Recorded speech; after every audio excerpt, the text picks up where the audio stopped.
Dans ce troisième chapitre, on va aborder la communication humaine et l'étude de la communication humaine. On va commencer par un petit panorama des modèles de la théorie de la communication, puisque il n'y a pas de théorie de la communication vraiment globale, vraiment unifiée, à laquelle les chercheurs seraient parvenus, qui serait une somme de beaucoup de choses. En fait, il y a plusieurs manières d'étudier la réalité. Comme toute réalité, la communication a plusieurs angles d'attaque. Donc il y a des approches qui sont plutôt positivistes, le positivisme étant la croyance ferme que la science peut et tout doit, peut et va tout expliquer. Des approches systémiques comme l'analyse transactionnelle, le modèle orchestral sur lequel on va se centrer un peu plus tard. Faut jamais oublier qu'une théorie, c'est une manière de voir la réalité et pas la réalité elle-même. C'est un éclairage parmi d'autres qui donne des effets, qui donne des éclairages, qui donne des approches, mais qui ne représente jamais l'entièreté de ce qu'il y a à connaître sur une réalité. Il y a des réalités, il y a des études qui se recouvrent, il y en a qui sont contradictoires. Ici, par exemple, le modèle orchestral de la communication est complètement aux antipodes de toutes les approches positivistes. On en parlera. Alors, dans les modèles positivistes, qui sont historiquement les premiers modèles d'étude de la communication, on est plutôt dans une étude de la communication comme transmission d'informations. Le positivisme, c'est un modèle qui s'appuie exclusivement sur l'expérience scientifique, seul moyen d'explorer le monde, et donc on y trouve des modèles qu'on va qualifier globalement de modèles télégraphiques, c'est-à-dire de modèles linéaires qui partent de l'émetteur au récepteur. Ici donc, on a une schématisation du modèle de Wiener, modèle de la transmission d'informations, sur lequel on reviendra plus tard dans le cours, où on a effectivement un émetteur, un récepteur, un émetteur qui va coder l'information pour la transmettre par un canal, ce canal qui pourra être parasité, et puis qui sera reçu avec éventuellement une distorsion par un récepteur et avec une information en retour, un feedback. Cette théorie, c'est une théorie qui est quasiment informatique. Elle existe depuis les années 30, on en reparlera un peu plus tard, euh, et elle est positiviste parce qu'elle va susciter des questions comme l'efficacité de la communication, le taux de transfert, etc., etc. Le modèle de la communication à deux niveaux, Two-Step Flow Theory de Paul Lazarsfeld, qu'on abordera également quand on parlera de théorie des médias, est un modèle qui date des années 50. C'est la fameuse théorie des leaders d'opinion, hein, qui est bien connue par ailleurs. C'est également un modèle positiviste, puisque là, la question est la question du flux de communication et de par où il passe. Donc le média transmet un message qui va être médié, qui va passer par un intermédiaire qu'on appellera un leader d'opinion. Euh, et donc ce leader d'opinion aura des caractéristiques qui vont influencer l'efficacité et le type de transmission du message par le média. C'est donc un modèle positiviste qui va se poser des questions en termes de quantité, etc., etc. Le modèle marketing est également un modèle positiviste, puisqu'il va se poser des questions très très précises dans une optique qui est très précise, qui est l'efficacité de la mise en marché d'un produit. Le modèle marketing, le schéma a l'air un peu compliqué en apparence. L'idée, en fait, c'est de standardiser des actions dans un cadre commercial. On a une situation problématique qui se pose, c'est on a un nouveau produit, comment le mettre sur le marché, comment faire pour qu'il se vende le mieux possible, enfin donc optimiser sa diffusion. Comment est-ce qu'on fait? Ben, on va formaliser les différents aspects donc, de l'étude a priori du produit, des audits préparatoires, la définition du produit, une stratégie d'action, une mise en action, une étude des résultats, des mesures évaluatives et puis reporter ça sur la mise en marché suivante. Donc c'est vraiment également un modèle positiviste qui se base sur la mesure et les actions concrètes. Alors, outre les modèles positivistes, et en particulier dans le cadre de la communication, on a évidemment des modèles qui sont plus systémiques. On a parlé de systémique déjà, on va en reparler évidemment dans ce cours.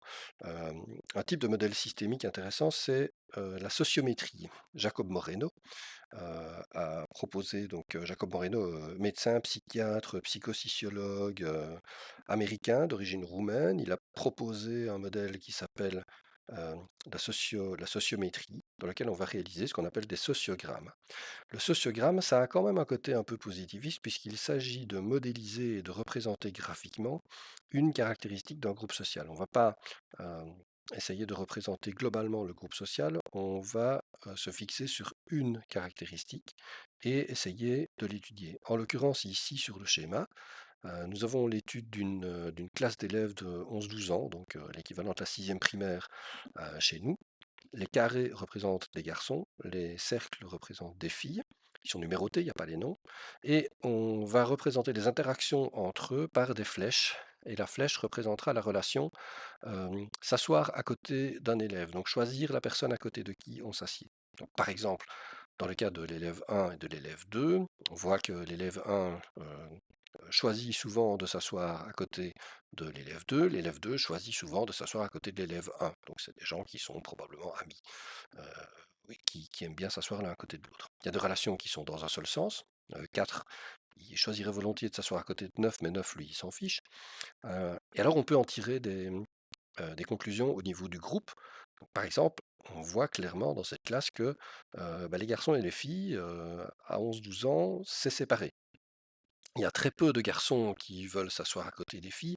Il y a encore moins de filles qui veulent s'asseoir à côté des garçons. Donc 8, qui est un garçon, s'assierait volontiers à côté de 22, qui est une fille, mais 22, la relation n'est pas réciproque. Si elle peut l'éviter, elle ne s'assoira pas à côté de 8. Par contre, 9 et 26, on voit que la relation est réciproque. Alors on voit aussi qu'il y a des gens qui ont plus de copains que d'autres, probablement. Le garçon 8 a l'air d'être quelqu'un de populaire, puisqu'il y a pas mal de flèches qui vont vers lui, et lui envoie des flèches vers pas mal d'autres personnes. 32, c'est plus compliqué. C'est une fille qui, visiblement, n'est amie qu'avec 31. Heureusement, la relation est réciproque, mais voilà.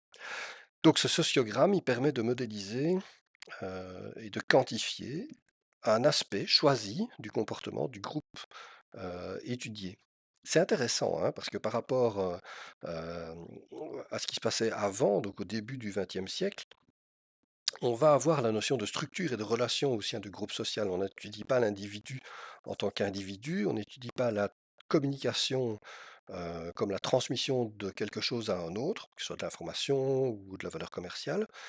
C'est la première théorie qui va parler du groupe social comme une entité structurée et de relation d'infinité. Donc ça, c'est vraiment intéressant et c'est nouveau à cette époque-là, dans les années 30, par rapport au paysage des sciences humaines.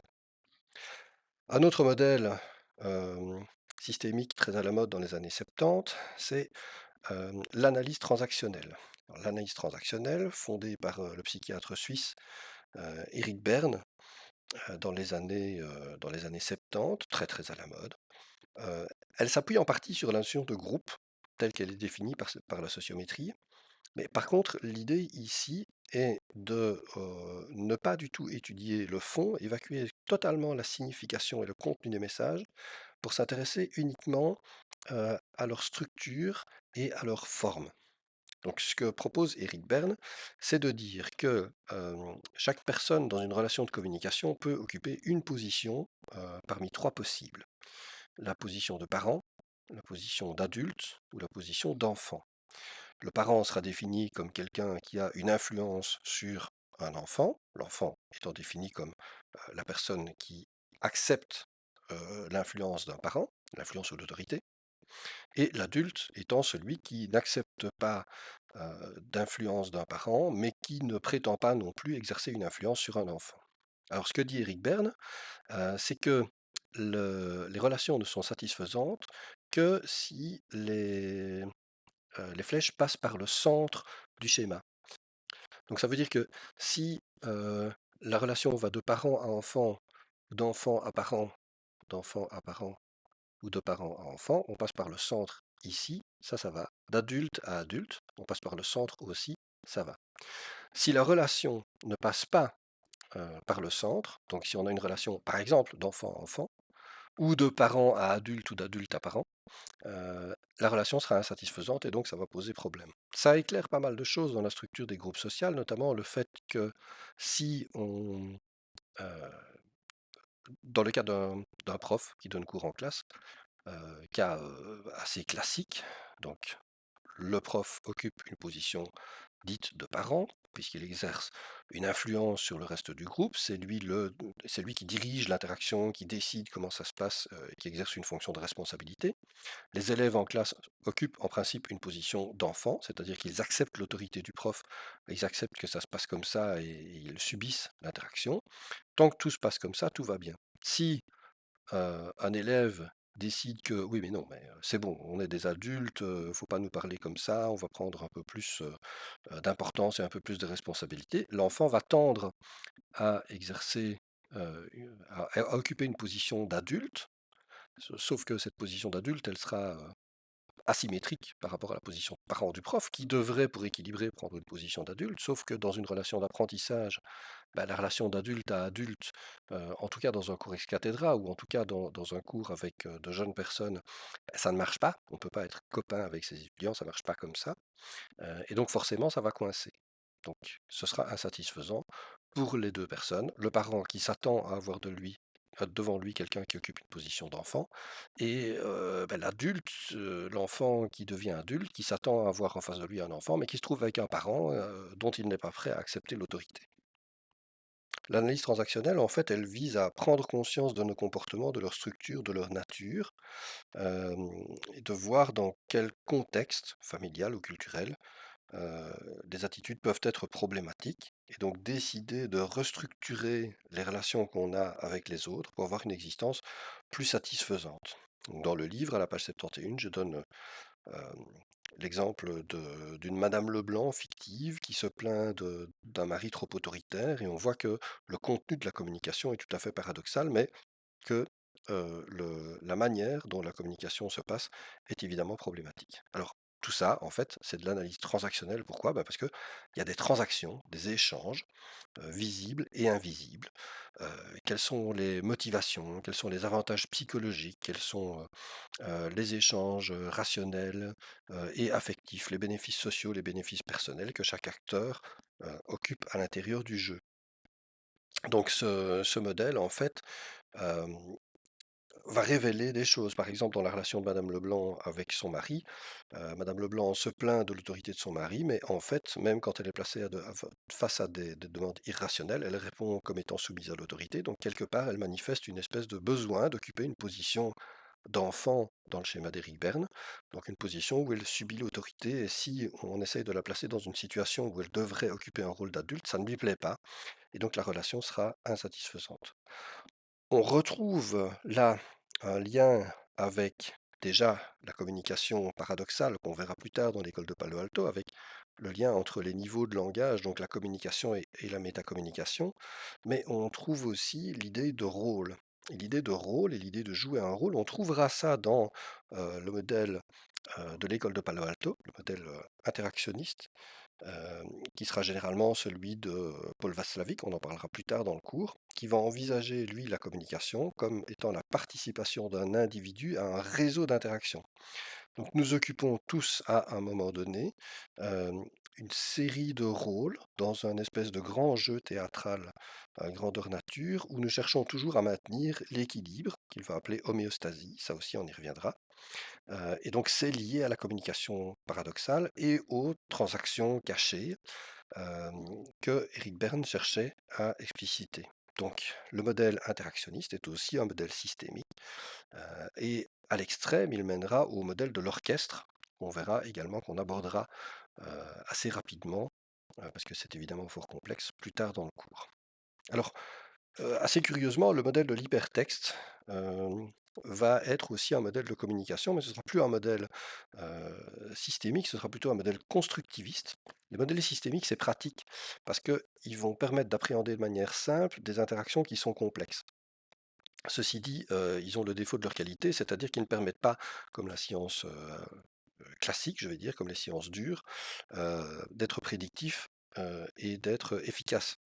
Ils vont permettre d'évoquer la réalité d'une manière globale, mais pas d'en prévoir les détails. Donc on est un peu, on est un peu limité de ce point de vue-là. Quelque part un peu entre les deux, on a des modèles constructivistes. Alors un exemple de modèle constructiviste, ça peut être surprenant, mais c'est donc le modèle de l'hypertexte. L'hypertexte que nous connaissons tous, hein, c'est le mode de fonctionnement du World Wide Web, qui consiste à créer des liens des hyperliens entre différentes parties d'un texte. Alors, ça n'a l'air de rien, mais quand on parcourt un média comme Wikipédia, par exemple, euh, eh ben, la manière dont on le parcourt et donc la structure finale du contenu, elle dépend complètement de nos actions. Elle ne dépend pas de la forme préfabriquée que le concepteur ou les concepteurs de contenu ont décidé pour nous. Nous avons accès à du contenu brut que nous allons mettre en forme par notre interaction, notamment au travers des hyperliens. Donc c'est quand même un modèle de communication. Et là, c'est plus un modèle systémique, c'est un modèle constructiviste. Un modèle constructiviste, ça veut dire que le participant à l'interaction va lui-même construire le contenu. Dans ce modèle, la communication, elle va procéder d'une espèce de construction qui est une interaction entre un acteur et un contenu. Et donc là, c'est plutôt une invention technique, mais cette manière de parcourir l'information va changer notre rapport avec la réalité. Et là, les questions qui vont se poser euh, par l'entremise de ce modèle vont être surtout des questions de rapport entre les différentes parties du tout. Je dois, pour être complet, citer le modèle situationniste. Le modèle situationniste qui va envisager la communication en termes de processus et de contexte ou de dimension et donc de cadre. Alors je ne vais pas directement l'exploiter dans ce cours, mais nous y reviendrons quand on parlera notamment d'histoire de l'art et d'analyse artistique.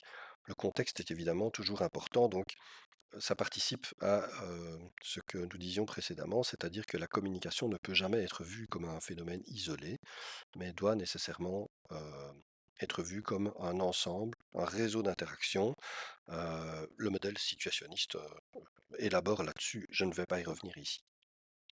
Ce panorama, en fait, que je dresse rapidement en début de chapitre, ne vise pas à établir un classement ou une synthèse. Il n'y a pas de théorie globale de la communication. L'analyse des médias va utiliser beaucoup les théories de l'information, parce que la quantité d'information est importante dans les médias. L'analyse politique aussi. La communication interpersonnelle, on va surtout se servir de modèles liés à la psychologie, on en a déjà parlé dans les deux premiers chapitres, mais aussi au modèle orchestral et au modèle systémique. Et puis la communication interpersonnelle va assez rapidement déborder d'une part sur ce qu'on voit dans le tableau, c'est-à-dire sur la linguistique, communication interpersonnelle plus dans un sens technique, dans un sens structurel, mais aussi avec un ancrage thérapeutique sur tout ce qui est communication sociale et donc systèmes sociaux qu'on va analyser à l'angle de la communication. Donc, moi, ce qui m'intéressera le plus dans ce cours, ce sera l'approche systémique, et donc le fait d'envisager les groupes humains et la communication à l'intérieur d'un groupe humain comme étant quelque chose de global. Pour ça, on aura besoin de systémique, donc de théorie générale des systèmes, euh, et d'approche globale.